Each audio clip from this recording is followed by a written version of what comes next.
हाय. माझा रविवार म्हणजे फक्त चार्जिंग मोड. सकाळी लवकर उठून देवपूजा वगैरे झाली की एक मस्त पॉज बटन मिळतं.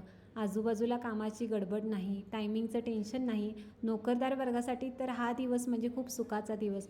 मग डोक्यात विचार आला, आज काहीतरी झक्कास बनवूया.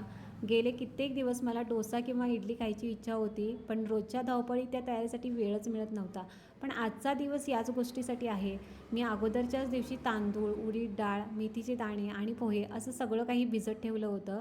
पण खरं सांगायचं तर भिजवलेलं मिश्रण बघून मला सुरुवातीला क्रिस्टल क्लिअर पातळ असा डोसा बनवायचा होता.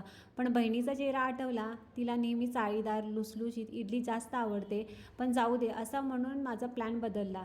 इडलीसाठी तांदूळ रवाळ होईपर्यंत मिक्सरवर फिरवून घेतला होता आणि उडीद डाळीचं पीठ अगदी फेसाळ, हलकं होईपर्यंत वाटलं होतं. ही दोन्ही पिठं एकत्र मिसळताना जी परफेक्ट फर्मेंटेशनची गॅरंटी मिळते ना, ती मला खूप आवडते. ती पिठं एकत्र मिसळून झाकून ठेवली आणि मनातल्या मनात उद्या सकाळी तू एकदम फुलून वर आलेली दिसशील असं म्हणून त्याला आशीर्वाद दिला. इडली झाल्यावर बहिणीसाठी चटणी बनवताना मला हसू आवरत नव्हतं, कारण तिला तो दक्षिण भारतीय ठेका हवा असतो. म्हणून खोबरं, डाळ, मिरची आणि बरंच असं साहित्य वापरून चटणी अगदी परफेक्ट बनवली. लोक म्हणतात इडली सांबार चटणीचं कॉम्बिनेशन म्हणजे स्वर्ग. पण आमच्या घरात गरम गरम इडली आणि कडक आल्याचा चहा हेच स्वर्ग आहे. चहामध्ये इडलीचा छोटा तुकडा बुडवून खाण्याची एक वेगळी गोडसर चव येते ना, ती खऱ्या चटणीलाही टक्कर देऊ शकत नाही. बाकी दुपारच्या जेवणाचं नियोजन एकदम साधं होतं. गरमागरम भात आणि मुगाची आमटी. तर आजच्यासाठी एवढंच. भेटू नेक्स्ट व्हिडिओमध्ये. बाय.